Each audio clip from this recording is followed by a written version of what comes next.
বেশ কিছুদিন ধরে ভোলা জেলার সদর উপজেলাধীন স্টেডিয়াম সংলগ্ন এলাকা সহ মদনপুর ইউনিয়নের বিভিন্ন এলাকা ও চরে একেএম নাসিরউদ্দিন নান্নু মিয়ার নেতৃত্বে একটি দুর্ধর্ষ সন্ত্রাসী বাহিনী স্থানীয় জনসাধারণকে জিম্মি করে চাঁদাবাজি, জমি দখল সহ বিভিন্ন ধরনের অপকর্ম পরিচালনা করে আসছিল। ভুক্তভোগী জনসাধারণ বাংলাদেশ কোস্টগার্ডের নিকট সাহায্য চাইলে পরবর্তীতে তাদেরকে প্রাণনাশের হুমকি প্রদান করে বলে জানা যায়।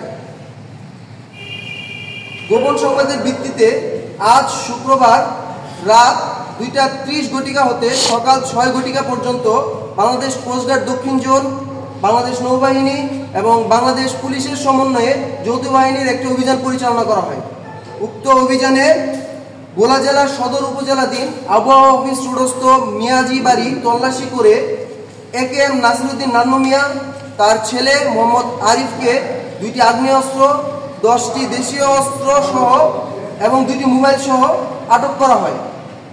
আটককৃত সন্ত্রাসীদ্বয়, জব্দকৃত অস্ত্র ও অন্যান্য আলামত আমরা পরবর্তী আইনানুগ ব্যবস্থা গ্রহণের জন্য ভোলা সদর থানায় হস্তান্তর করব। ইনশাআল্লাহ বাংলাদেশ কোস্টগার্ড কর্তৃক ভবিষ্যতে জনসাধারণের যান ও মালের নিরাপত্তা প্রদানের নিমিত্তে এরূপ অভিযান অব্যাহত থাকবে। ধন্যবাদ।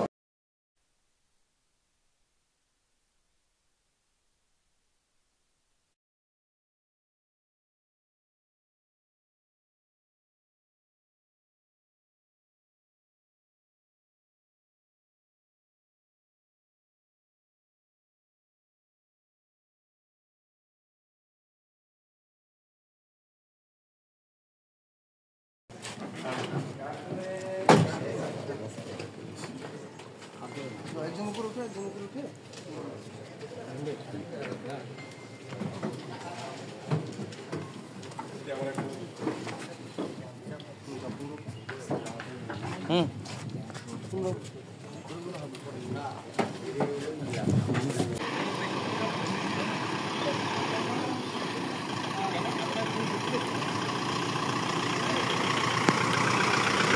Oh,